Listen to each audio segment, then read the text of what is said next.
Laws of motion. ठीक है, ये एक्टिविटी हमें देखनी 9.4, ये भी एक्शन रिएक्शन का ही कुछ एग्जांपल होगा, देखते हैं। Request to children to stand on two separate cards as figure 9.13, इस तरह से बोलना उन्हें। Give them a bag full of sand और some other heavy object, ask them to play game of catch with a bag. इनसे बोलना है कि कैच वाला गेम आप आपस में खेलें। Does each of them express an instantaneous force as a result of throwing the sand bag. जो अगर ये इधर की तरफ फेंकेंगे लड़की की तरफ, तो इनके ऊपर कोई फोर्स लगेगा क्या? You can paint a white line on the cart viz to observe the motion of the two carts when the children throw the bags towards each other. आप यहाँ वाइट लाइन से एक इंडिकेशन कर सकते हैं कि ये कार्ड दोनों तरफ या किधर भी मूव कर रहा है कि नहीं, एक बाउंड्री बना के कि यहाँ से कितनी मूवमेंट हो रही है जब बच्चे एक दूसरे के पास ये बैग फेंक रहे हैं। ठीक है ना। Now place two children on one cart and one on another cart. किसी एक पे दो बच्चों को कर देना। The second law of motion can be seen as this arrangement would show different acceleration for the same force. Same force लगेगा लेकिन एक्सेलरेशन दोनों का अलग अलग हो जाएगा। जैसे मान लो फॉर एग्जाम्पल ये बच्चा इधर की तरफ फेंकता है, ये बच्ची इधर की तरफ, तब तो मतलब ठीक है, लेकिन इस पे हम एक लोग को और खड़ा कर दिए। ठीक है, अब जब ये बच्चा इधर की तरफ बॉल फेंकेगा लड़की की तरफ, तो यहाँ दो लोग फोर्स है, मास ज़्यादा है, इसलिए इसका एक्सेलरेशन पीछे की तरफ कम होगा। लेकिन वहीं जब ये लड़की इस तरफ फेंकेगी तो इसका केवल सिंगल का मास होगा, इसलिए इसका एक्सेलरेशन इसकी तरफ ज़्यादा होगा सेम फोर्स लगाने पे। सेम फोर्स क्यों? क्योंकि सेम बैग फेंका जा रहा है। ठीक है ना, ये कॉन्सेप्ट यहाँ पे है, फिर से निकल के आया। Okay, the card the card shown in this activity can be constructed by using, ये तो कैसे बनाया जाता है, बनाया मतलब ये बनाने का एक तरीका है, इसमें कुछ बताने वाली चीज़ है ही नहीं। आप कैसे बना सकते हैं इसको, ये बताया गया है इस कार्ड को, नीचे वाले कार्ड को। ठीक है ना, मेन कॉन्सेप्ट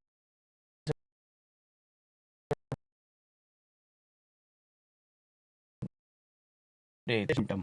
ठीक है ना,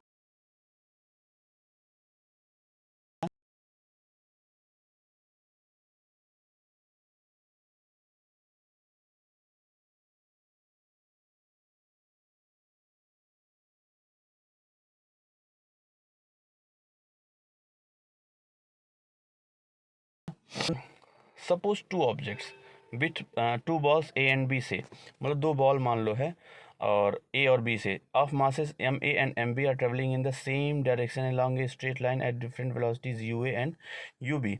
ये दो मासेस हैं, सेम डायरेक्शन में ट्रेवल कर रही हैं यू ए और यू बी वेलोसिटी के साथ, and there are no other external unbalanced force acting on them. कोई अदर एक्सटर्नल अनबैलेंस्ड फोर्स उस पर एक्ट नहीं कर रहा है, और ये हम मान के चलेंगे u A is greater than u B. मतलब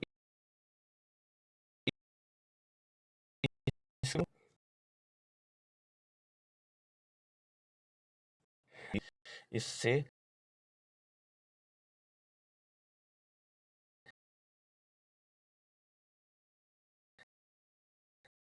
तो ये तक कोलिजन होता है।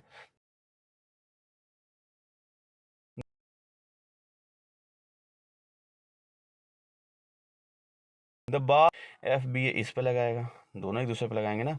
Suppose v A and v B are the velocities of the two balls A and B after the collision. जब कोलिजन हो गया उसके बाद दोनों की वेलोसिटीज, इसकी वी ए हो गई, इसकी वी बी हो गई। ठीक है ना, अब देखिए from figure 9.1, the momenta, plural of momentum, momenta बोलते हैं, of ball A before and after the collision are, यही होगा। बॉल ए का मोमेंटम, पहले इनिशियल वेलोसिटी देखिए क्या थी, यू ए थी, और मास एम में ही रहेगा, तो एम में यू ए इनिशियल मोमेंटम हो गया, और m A u v A बाद वाला मोमेंटम हो गया। ये दे रहा है कि the total momentum, the momenta before and after A वाले का M A U A plus M A V A, यही होगा ना, रेस्पेक्टिवली, प्लस नहीं मतलब रेस्पेक्टिवली, ये बिफोर कोलिजन है ए का और ये after collision. The rate of change of momentum are F A B during the collision will be क्या, एम ए मास है ए का, वी है उसकी final velocity, u A initial velocity t time. ये वाला पोर्शन जो है आपका वो एक्सेलरेशन दे रहा है, आप ध्यान से देखें, ये वाला पोर्शन एक्सेलरेशन एम ए वाले को छोड़ के, मतलब ये वाला v A minus u A by t, तो ये फोर्स आ जाएगा, rate of change of momentum is equal to force, है ना। सिमिलरली और उस the rate of change of momentum of ball B के केस में क्या होगा, एफ बी ए होगा, और वो किसके बराबर होगा, v B minus u B by t, और मास उसकी इसका लेंगे वी का लेंगे। According to the third law of motion F A B, अगर ए बी पे फोर्स लगा रहा है तो ये अपोजिट डायरेक्शन में फोर्स लगाएंगे। जैसे फॉर एग्जांपल इस कोलिजन के समय ए बी पे अगर जो बल लगा रहा है वो एफ ए बी है फोर्स, तो ये बराबर होगा माइनस एफ बी ए, जो बी ए पे लगाएगा उस निगेटिव के बराबर। क्यों? क्योंकि एक्शन और रिएक्शन के हिसाब से यह बी ए होगा, ठीक है ना। तो इस हिसाब से देखिए F A B is equal minus F B A, यहाँ पता चल गया एम में होगा। अब ये वैल्यू ऊपर से हम पुट कर देंगे, अब क्या होगा देखिए, और यहाँ से निकल के हमारे पास ये एक्सप्रेशन आ जाएगा, M A U A M B U B is equal M A V A M B U B, मतलब the total momentum before collision is equal total momentum after collision, ठीक है ना।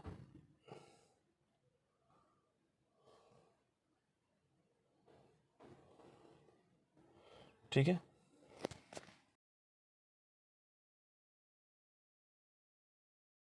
UB is the total momentum of the two balls A and B before the collision, and MVBB is the total momentum after the collision, ठीक है। We observe that the total momentum of the two balls remains unchanged or conserved provided no external force acts। Conserve हुआ कि नहीं दोनों ball का total momentum, ठीक है ना। As a result of this ideal collision experiment, we say that the sum of the momenta of the two objects before collision is equal to the sum of the momenta of the after collision, provided there is no external unbalanced force is acting on them। ये बहुत जरूरी line है, इसको लिखना जरूरी है। This is known as the law of conservation of momentum। Okay, this statement can alternatively be given as the total momentum of the two objects is unchanged or conserved by the collision. इसको दूसरी तरह इस तरह से लिखा जा सकता है, ठीक है बेटा।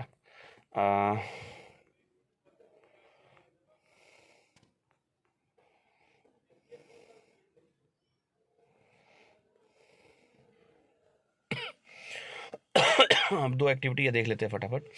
9.5 take a big rubber balloon and inflate is fully, पूरी तरह से इसको भर देना है हवा से। Tie its neck using a thread, also using adhesive tape, fix a straw on the surface of this balloon, ठीक है ना। एक स्ट्रॉ रखना है उसमें,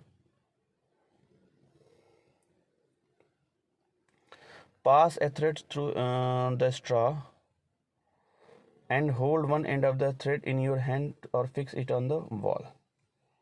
इसको इस तरीके से करना है। Ask your friend to hold the other end of the thread or fix it on a wall of at some distance, इस तरीके से।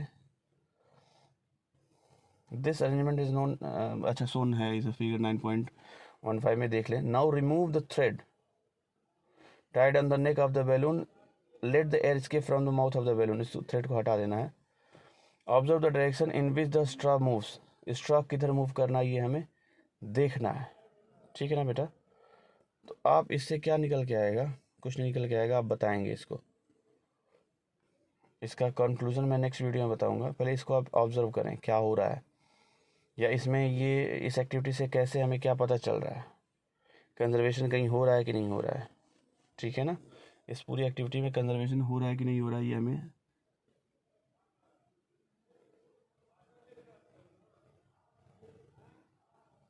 देखना है, ठीक है ना। और सेम एक्टिविटी आप इसको भी देखिए 9.6 वाली भी। अब इसको भी मैं इसी कंजर्वेशन ऑफ मोमेंटम से रिलेटेड है, इसको भी आप देखेंगे, इसमें भी कुछ ऑब्जर्व हो रहा है तो बताएं। और अब नेक्स्ट वीडियो में मैं करूँगा क्या, देखिए ध्यान से, ये चैप्टर फिनिश हो गया अब यहीं पे।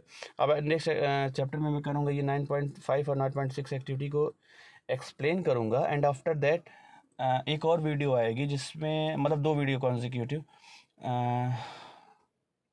उसमें दो वीडियोस में इन दोनों के एक्टिविटीज़, ये दोनों एक्टिविटीज़ और इसके न्यूमेरिकल्स जो मतलब बीच बीच में न्यूमेरिकल्स हैं एक्सरसाइज के, उसको मैं सॉल्व करवाऊंगा और फिर एक्सरसाइज का सोल्यूशन दे दूंगा और फिर नेक्स्ट चैप्टर हम स्टार्ट करेंगे। अगर कोई डाउट होगा तो प्लीज़ पूछिए। Thank you.